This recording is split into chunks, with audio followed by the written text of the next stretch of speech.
Good morning mga buddy. Meron tayong imumukbang dito na pandesal. Tingnan nyo, ang dami oh. Pandesal tayo ngayon umaga mga buddy. Napakasarap nito. Samahan natin ng gatas. Ayan. Pandesal malunggay ito. Napakasarap. Toasted ang pagkakaluto.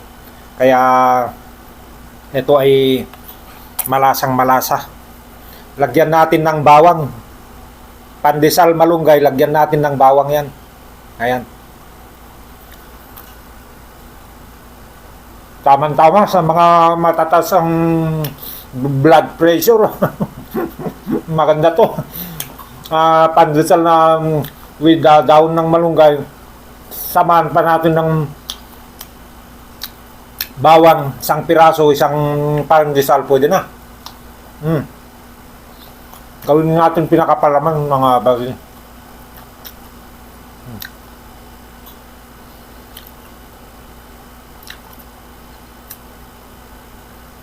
Perfect.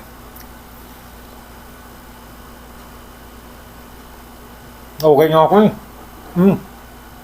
Sabay uminom tayo ng gatas.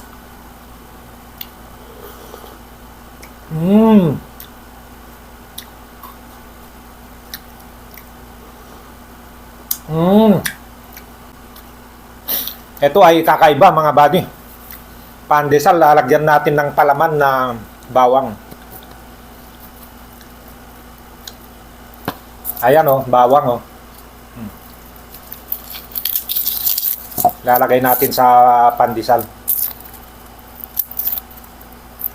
Para maging normal yung dugo natin. Para sa mga matataas ng BP niya. Katulad ko, eto na. Eto ang gagawin natin. Hayaan nyo na maging amoy bawang tayo. Basta importante, healthy lang tayo. Ayan. Lagay natin bawang.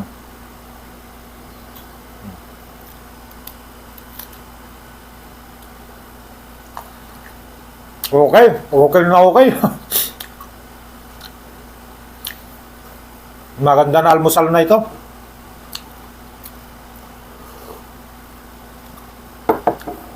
Kasi kung makakain ka ng 3 pirasong bawang, 3 pandesal din, busog ka na nun.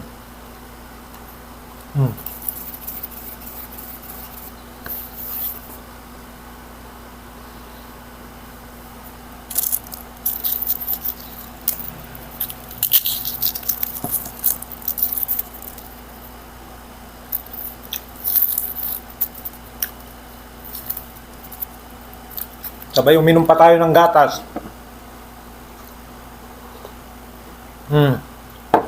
Busog na nun. Ang dami na nun. Taman-tama lang sa mga nagda-diet. Yun na yun, gawin natin almusal. Hindi ka naman mangangamoy bawang dyan eh. Basta maligo ka lang eh.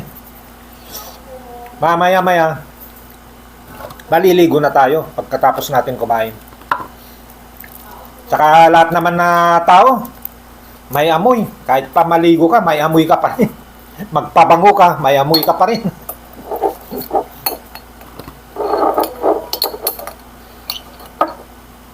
Ayan.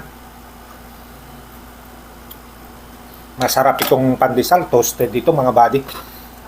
Saka pandesal malunggay ito. Ayan. Perfect.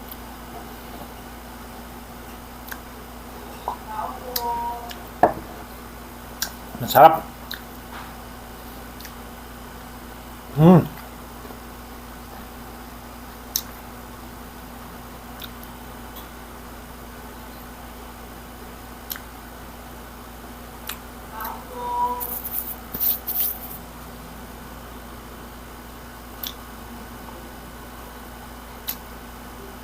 Nakatatlong piraso na ako.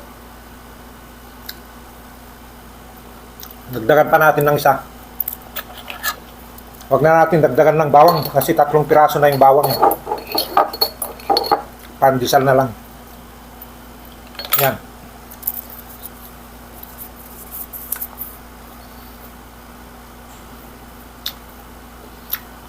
Mm.